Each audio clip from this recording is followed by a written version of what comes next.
चलिए अब आपको लोकसभा की तस्वीरें दिखाते हैं, जहां लोकसभा की कार्रवाई जारी है और लगातार बुंदेलखंड की प्रगति आगे देश के अंदर बढ़ रही है। लेकिन उच्च शिक्षा का कोई बड़ा केंद्र नहीं होने के कारण खजुराहो बुंदेलखंड का एजुकेशन का हब बन सकता है।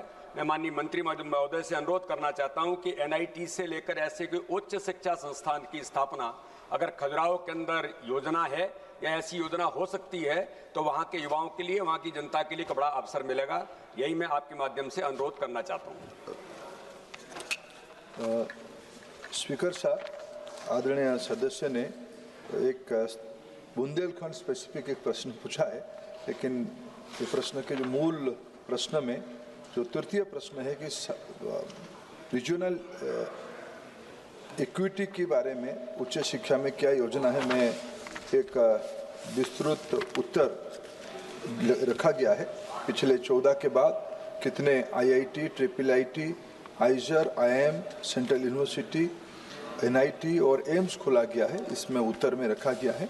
अनेक प्रकार की पीएम उषा स्वयं पोर्टल में, स्वयं प्लेटफॉर्म पे 40% तक क्रेडिट के माध्यम से ऑनलाइन क्रेडिट उपलब्ध करने का व्यवस्था और रिसर्च पार्क जैसे देश भर में अनेक इलाका में योजना बनाई गई है। स्पेसिफिक बुंदेलखंड के बारे में मैं आदरणीय सदस्य से चर्चा कर सकता हूँ।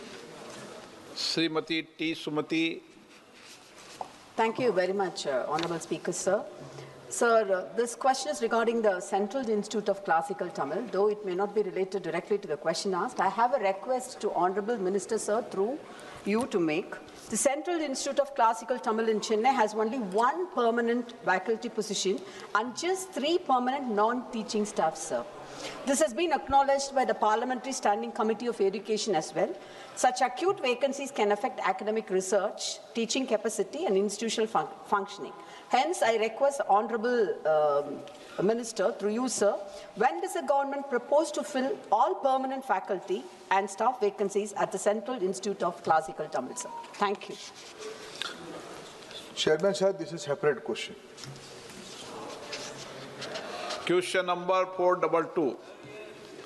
C. Matheshran V.S. 422. Mani Mantri Mode. Answer is laid on the table, sir. Srimati D. Punnadeshwari ji.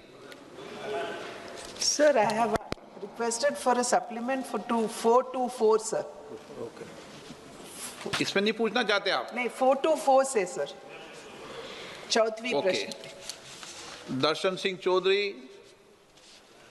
अध्यक्ष महोदय, मैं आपके माध्यम से माननीय मंत्री महोदय से यह पूछना चाहता हूं कि हमारे नरसिंहपुर नर्मदापुरम लोकसभा क्षेत्र में पिछले वर्षों में विभिन्न मदों में के अंतर्गत कुल कितना अनुदान प्रदान किया गया है, कृपया वर्षवार और योजनावार, और जिससे कि हमारे लोकसभा क्षेत्र में विशेष सहायता मिल सके। धन्यवाद। हर देश की संसद सदस्यों के अनुदान की राशि थोड़ी पता चलेगी। सर, वैसे भी ये क्वेश्चन केरला के हैं, केरला पर्टेनिंग क्वेश्चन है second. Manickam Tagore. Thank you, sir. Honorable Minister has said that no dues is pending. But in the data submitted by the Honorable Minister shows a sharp mismatch between allocation and actual release. In Kerala, total grants have fallen from 22,559 crores in 21-22 to just 3,332 crores in 25-26, with only 1,064 crore actually released. Key sectors like urban local bodies, health and disaster mitigation are seeing partial or zero release despite approved allocations. At the same time, Tamil Nadu has consistently raised concerns over declining central transfers, tightened conditionalities, reduced physical space despite being a major contributor to the national economy. Okay. Is the government indirectly restricting fund releases to states through conditions and delays, or will the Honourable Minister clearly explain why approved allocations are not fully released to states like Kerala and Tamil Nadu? Thank you, sir.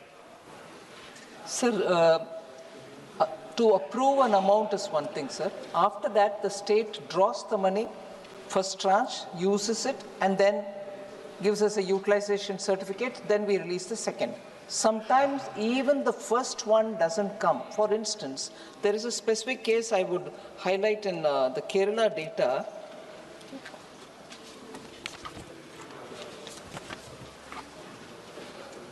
Where despite the allocation, the Kerala government has not even drawn the amount.